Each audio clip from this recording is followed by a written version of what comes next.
देश की राजनीति माहौल में एक बार फिर से इतिहास को लेकर माहौल गर्मा गया है। 8 दिसंबर 2025 को संसद में 10 घंटे बहस चली इतिहास के एक विषय पर। विषय था वंदे मातरम का।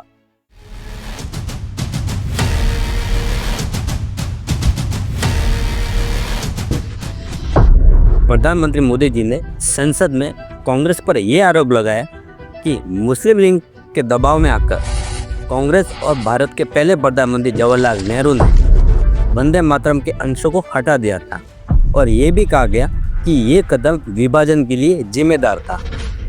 यहाँ मैं आपको बता देता हूँ कि वंदे मातरम के 4 चंद को तो हटाया गया था। सवाल उठता है, आखिर ये 4 चंदों को हटाया क्यों गया? क्या जवाहरलाल नेहरू अकेले थे ये फैसला लेने वाले, या फिर कुछ और लोग भी थे जो इसकी वकालत कर रहे थे? और ओरिजिनल वंदे मातरम में आखिर क्या लिखा था और कौन थे इस गीत को लिखने वाले बंकिम चंद्र चटर्जी, और कैसे ये गीत भारत के क्रांतिकारियों और आज़ादी के मतवालों के दिलों में बसता चला गया? आज इस वीडियो में मैं आपको वंदे मातरम से जुड़े विवाद और इतिहास को बताऊंगा। वीडियो के अंत तक बनिए रहिए। इतिहास को नहीं जानोगे तो खुद को कैसे पहचानोगे? वंदे मातरम, वंदे मातरम। एक गीत जिसने सिर्फ आवाज नहीं दी बल्कि करोड़ों भारतीयों के दिलों के अंदर क्रांति की चिंगारी जलाई थी। कहानी शुरू होती है पश्चिम बंगाल के 24 परगना जिले में कंटारपाड़ा गांव में बंकिम चंद्र चटर्जी से, जिनका जन्म 26 जून 1838 को हुआ था। 11 साल की उम्र में उनकी शादी हो गई थी। पहले भारतीय के तौर पर 1857 में प्रेसिडेंसी कॉलेज कोलकाता से बीए किया था और 1869 में कानून की डिग्री ली थी और उसके बाद तुरंत डिप्टी कलेक्टर बन गए थे। बाद में फिर वो बंगाल सरकार के सचिव भी बने। आखिर चटर्जी ने ये गाना कैसे और क्यों लिखा था? 1870 की बात है, जब भारत पर अंग्रेज़ों का हुकूमत चलती थी।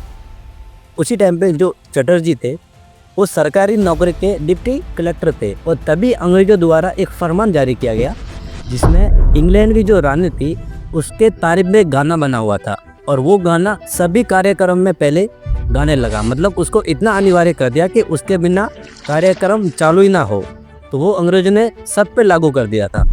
उस गाने का नाम था उबॉर सेव द क्वीन, जो सभी कार्यक्रमों में गाने लग गया था। और ये आदेश सुनकर चटर्जी को बहुत गुस्सा आ गया और उन्होंने ये सोचा कि अपनी धरती पर किसी विदेशी रानी का जय जयकारा उनसे बर्दाश्त नहीं हुआ और इसी देशभक्ति के जज्बे ने उन्हें ये गाना लिखने के लिए प्रेरित किया। और अक्षय नवमी के मौके पर 7 नवंबर 1875 को वंदे मातरम की रचना की। ये कविता को बाद में 1882 के अंदर चटर्जी का एक उपन्यास है आनंद मठ, जिसमें 1773 के अंदर पश्चिम बंगाल के अंदर जो अकाल भीषण पड़ा था और सन्यासी विद्रोह का वर्णन होता है, उसमें उन्होंने शामिल कर दिया था। और उनके बाद 8 अप्रैल 1894 के अंदर उनका देहांत हो गया था। आखिर जब चटर्जी नहीं रहे तो इस गाने का आखिरकार लोगों के तक पहुंचा कैसे? लोगों ने अपने दिलों के अंदर बसाया कैसे? पहली बार ये गाना 1886 के अंदर एक कांग्रेस की एक सभा थी जिसमें हेमचंद्र बंदोपाध्याय ने शुरुआती 2 चंद गाए थे, लेकिन उस टाइम पे उतना वंदे मातरम हिट साबित हुआ ही नहीं, उतना प्रसिद्धि उस गाने को मिली ही नहीं थी। फिर बाद में इस गाने को कांग्रेस की एक अधिवेशन, जो 12वीं राष्ट्रीय अधिवेशन था कोलकाता के अंदर, जो 27 दिसंबर से लगा के 30 दिसंबर तक चला था, और इस सभा की अध्यक्षता कर रहे थे बहुत बड़े देशभक्त नेता, जिसमें बॉम्बे के मशहूर वकील रहमतुल्ला एन शानी, सभा में दादा भाई नौरोजी, सुरेंद्रनाथ बनर्जी, आनंद मोहन बोस, लाला लाजपत राय, मोतीलाल नेहरू के पिता गंगा प्रसाद नेहरू और उस समय के तमाम बड़े नेता मौजूद थे। वो इस हॉल के अंदर पंजाब, बॉम्बे, मद्रास, यूपी और बंगाल के हजारों प्रतिनिधि भी शामिल थे। मतलब उस समय के जितने भी बड़े दिग्गज थे उस हॉल के अंदर मौजूद थे। और उस सभा में यानी कि सभा के दूसरे दिन 28 दिसंबर 1896 को हॉल में सभी लोग बैठे थे और तभी मंच पर आए युवा 35 वर्ष के युवा इंसान रविंद्रनाथ टैगोर। उन्होंने अपने हाथ में हारमोनियम लेके और वंदे मातरम को जोर जोर से गाने लग गए और पहली बार किसी राष्ट्रीय मंच पर वंदे मातरम को इतना जोर से गाया गया था और बंकिम चंद्र चटर्जी के लिखे शब्द पहली बार भारत के आबो हवा में उड़ने लगे थे। वंदे मातरम, वंदे मातरम। तभी सभी लोग एक साथ खड़े हो गए थे और जोर शोर से गाने लग गए थे। छाती गर्व से चौड़ी हो गई थी और लोगों के आंखों में आंसू आ गए थे और पूरा हॉल एक साथ खड़ा होकर गाने लग गया। ये वही समय था जब वंदे मातरम को सच्ची में पहचान मिली थी जो इतना हिट साबित हुआ था। 27 दिसंबर 1896 के अंदर पहली बार किसी राष्ट्रीय मंच पर ये गाना गाया और इसको इतनी प्रसिद्धि मिली कि लोग इसको हर रोज गाने लगते थे। 1896 के अधिवेशन सभा के बाद तो वंदे मातरम को तो समझो पंखे लग गए, इतना फैल गया था, इतना उसको प्रसिद्धि मिल गई थी। और बंग के आंदोलन के खिलाफ स्वदेशी आंदोलन ने ये गाना हर गली मोहल्ले में गाने लग गए थे। इस साल वाराणसी में कांग्रेस ने इसे पूरे देश के लिए अपनाया गया तो 1906 के अंदर मेरी साल में 10,000 लोगों ने हिंदू मुस्लिम जो थे वो वंदे मातरम झंडे पर लेकर जुलूस निकाला था। 1907 में मैडम भिकाजी कामा ने जर्मनी के स्टटगार्ट में पहली बार किसी विदेशी धरती पर वंदे मातरम का झंडा लहराया था और 1909 में मदनलाल धिंगरा ने लंदन में फांसी चढ़ते समय उनके आखिरी शब्द भी वंदे मातरम था। उसके बाद वंदे मातरम की गूंज से अंग्रेज इतने घबरा गए कि उन्होंने स्कूल और कॉलेज के अंदर वंदे मातरम के ऊपर रोक लगा दी थी और बहुत लोगों के साथ में मारपीट की, इनका जुर्माना वसूला और जेल भी भेजा गया। इतने अंग्रेज वंदे मातरम से डर गए थे। और उसके बाद रंगपुर में 200 बच्चे के ऊपर 5-5 रुपये का जुर्माना लगाया था क्योंकि वे वंदे मातरम गा रहे थे। और उसके बाद वंदे मातरम का जो विरोध था वो 1906 के बाद स्टार्ट हुआ। उससे पहले वंदे मातरम का विरोध ना तो किसी ने किया, ना इसका आपत्ति किसी हिंदू या मुस्लिम की ओर से हुई थी। वंदे मातरम का विरोध 1906 में स्टार्ट हुआ था। क्यों हुआ था वो मैं आपको आगे बताऊंगा। सबसे पहले ये आप जानिए कि वंदे मातरम का विरोध करने वाले लोग कौन थे और वंदे मातरम का क्यों विरोध किया था। वंदे मातरम का विरोध 1906 में जब मुस्लिम लीग बनी तब उसका विरोध करना स्टार्ट हुआ था। मैं आपको बता देता हूँ कि मुस्लिम लीग क्या था। मुस्लिम लीग की स्थापना 30 दिसंबर 1906 में ढाका यानी कि बांग्लादेश में स्थित है अभी, वहाँ पर हुई थी। और इसकी स्थापना करने वाले थे नवाब सलीमुल्लाह खान जो ढाका के नवाब थे और दूसरे थे आगा खान जो इसके प्रथम अध्यक्ष बने थे। तीसरे थे नवाब मोहसिन उल मुल्क। मुस्लिम लीग का उद्देश्य यही था कि जो भारत के अंदर जो मुसलमान हैं उनका राजनीतिक और सांस्कृतिक अधिकारों की रक्षा करना था। वंदे मातरम का विरोध सबसे पहले 1909 में जब मुस्लिम लीग की एक अधिवेशन जो अमृतसर में हुआ था उनकी अध्यक्षता कर रहे थे सैयद अली इमाम जो उस टाइम पे मुस्लिम लीग के अध्यक्ष थे।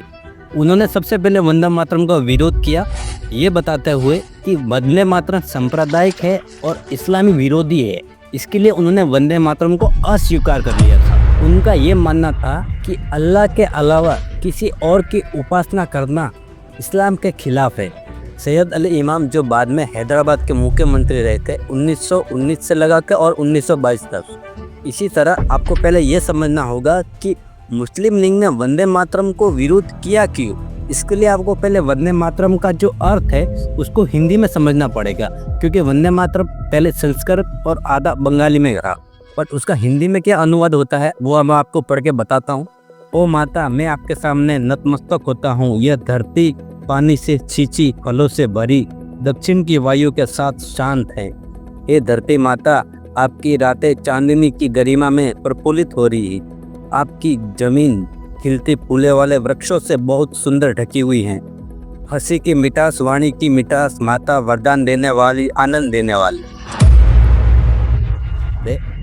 ये मुस्लिम लीग को पसंद नहीं आया था और उन्होंने इसका इसलिए विरोध किया था, ठीक है। बट 1909 के अंदर जब सैयद अली इमाम द्वारा वंदे मातरम का विरोध किया था, लेकिन उस टाइम पे वंदे मातरम का जब विरोध किया था तो उतना प्रभाव नहीं पड़ा था, उतना विरोध प्रदर्शन हुआ ही नहीं था। सिर्फ बात उठी थी कि हाँ वंदे मातरम का विरोध करना है और ये इस्लाम के खिलाफ था। देखिए 1909 में सैयद अली इमाम द्वारा वंदे मातरम का विरोध तो किया था, बट वो टाइम पे उतना प्रभाव पड़ा नहीं था। प्रभाव तब पड़ा जब मुस्लिम लीग के अध्यक्ष मोहम्मद अली जिन्ना बने थे। और प्रभाव कब पड़ा? जब मुस्लिम लीग और कांग्रेस के बीच में मतभेद पैदा होना स्टार्ट हो गया था। तो मतभेद का कारण था चुनाव। जब ब्रिटिश भारत सरकार अधिनियम 1935 के तहत 18 जनवरी 1937 में प्रांतीय चुनाव हुए थे, तब मतभेद पैदा होने स्टार्ट हो गया था, क्योंकि वो टाइम पे 1586 प्रांतों में चुनाव हुए थे। उस चुनाव में लगभग 30 मिलियन लोगों को चुनाव देने का अधिकार मिला था, जिसमें कांग्रेस को 706 सीटें मिली थी, जबकि मुस्लिम लीग को उम्मीद से कम सीटें मिली, जिसमें से 111 ही सीटें मुस्लिम लीग को मिली थी और बाकी सीटें अन्य किसी को मिली थी। बट मुस्लिम लीग उस टाइम पे उतनी सीटें प्राप्त नहीं कर पाई और कांग्रेस पूर्ण बहुमत के साथ विजय रही, जिसने मद्रास, मध्य प्रदेश, उत्तर प्रदेश और बिहार में पूर्ण बहुमत मिला था, जिससे ब्रिटिश भारत की राजनीति में बहुत बड़े बदलाव हो गए थे कांग्रेस की पूर्ण बहुमत से। और बाद में कांग्रेस के नेतृत्व में सरकारों का गठन किया गया था। त्रिपुर दमन सिंह और Adil Hussain debates that define India अपनी पुस्तक में लिखते हैं कि जब मुस्लिम लीग के अध्यक्ष मोहम्मद अली जिन्ना जो नेहरू जी के सामने प्रस्ताव रखते हैं कि वो मुस्लिम लीग के साथ गठबंधन कर ले, लेकिन ये प्रस्ताव नेहरू जी ने ठुकरा दिया था, अस्वीकार कर लिया था और इसके ही चलते मोहम्मद अली जिन्ना और कांग्रेस के बीच में मतभेद पैदा होना स्टार्ट हो गया था। प्रांतों के चुनाव के बाद मोहम्मद अली जिन्ना को ये डर सताने लगा कि कांग्रेस चुनाव तो जीत गए हैं, आगे शायद मैं किसी का प्रतिनिधित्व ना बनूं या मुझे आगे चुनाव में हार का सामना करना पड़े। तो उसी के डर के मारे मोहम्मद अली जिन्ना ने कांग्रेस के सामने प्रदर्शन करना स्टार्ट कर दिया था और बाद में वंदे मातरम का भी बहुत बड़ी मात्रा में विरोध करने लगे थे। हर जगह जुलूस निकाल रहे थे वंदे मातरम के खिलाफ और वंदे मातरम का मुद्दा उनको मिल गया कांग्रेस के खिलाफ इस्तेमाल करने का। इसके लिए मोहम्मद अली जिन्ना ने ये प्रदर्शन हमेशा जारी रखा। न्यू टाइम्स लाहौर के एक आर्टिकल में जो 1 मार्च 1937 में हुआ था, जिसमें कांग्रेस के सामने मोहम्मद अली जिन्ना ने अपनी मांगों को रखा था, जो उस टाइम के न्यूज़पेपर में आया था। उस समय मोहम्मद अली जिन्ना को 14 मांगे रखी गई थी, जो इस आर्टिकल में आप देख रहे होंगे। इस आर्टिकल में वो 14 मांगे हैं। 15 अक्टूबर 1937 में मोहम्मद अली जिन्ना जो मुस्लिम लीग के अध्यक्ष थे, उन्होंने लखनऊ में वंदे मातरम के खिलाफ बहुत बड़ा प्रदर्शन किया था, जिसमें वंदे मातरम के खिलाफ ये दावा किया गया कि ये देवी देवताओं का जिक्र होता है, ये इस्लाम के खिलाफ है। ये कहते हुए उन्होंने बहुत बड़ा प्रदर्शन जारी किया था और इसके चलते कांग्रेस के अध्यक्ष जवाहरलाल नेहरू ने 1937 में इस प्रदर्शन को रोकने के लिए कांग्रेस कार्य समिति ने 5 चंदों में से शुरुआती 2 चंदे को मान्यता दी थी, क्योंकि जो शुरुआती 2 चंद थे उसमें किसी भी धार्मिक या किसी देवी देवता का जिक्र नहीं होता है। इसीलिए ही कांग्रेस कार्य समिति ने वंदे मातरम के शुरुआती 2 चंदों को मान्यता दी थी। उस टाइम में कांग्रेस कार्य समिति की जो फैसला था उसके अंदर बहुत बड़े वरिष्ठ नेता भी थे, जिसमें जवाहरलाल नेहरू, महात्मा गांधी, अब्दुल कलाम आज़ाद, सुभाष चंद्र बोस, राजेंद्र प्रसाद, सरदार पटेल और सरोजिनी नायडू और अन्य वरिष्ठ नेताओं के साथ मिलकर वंदे मातरम को केवल शुरुआती 2 चंदों को ही मान्यता स्वीकार किया था। मोहम्मद अली जिन्ना ने वंदे मातरम को हिंदू गीत बताकर मुसलमानों को असुरक्षा की भावना को बढ़ाकर कांग्रेस को कमजोर कर दिया था और खुद को मुसलमान का एकमात्र प्रतिनिधि के रूप में स्वीकार किया और अपने आप को मनोबल किया।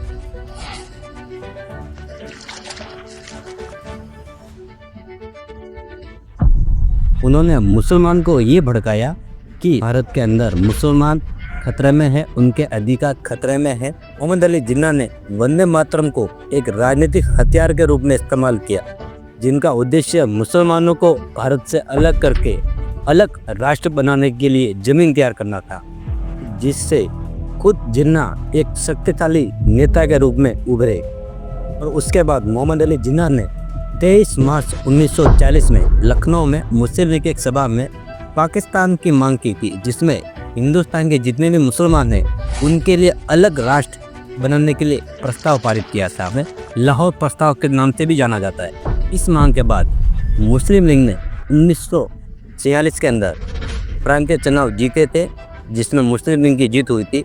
बाद में भारत विभाजन के साथ में पाकिस्तान एक अलग राष्ट्र के रूप में बन गया था। ये जितनी भी बातें मैंने आपको बताई है, ये मेरी ओर से नहीं बता रहा हूँ। ये बातें आपको आर्टिकल के अंदर मिल जाएगी, विकिपीडिया के अंदर मिल जाएगी, और जो मैंने बुक का नाम बताया है उसके अंदर भी आपको ये मिल जाएगी। भारत आज़ादी के बाद 24 जनवरी 1950 में संविधान सभा के अंदर वंदे मातरम को राष्ट्रगीत में शामिल किया गया। पूरा वीडियो देखने के लिए आपका बहुत सारा धन्यवाद। ऐसा और भी वीडियो देखने के लिए हमें सब्सक्राइब जरूर कीजिए। जय हिंद, जय भारत।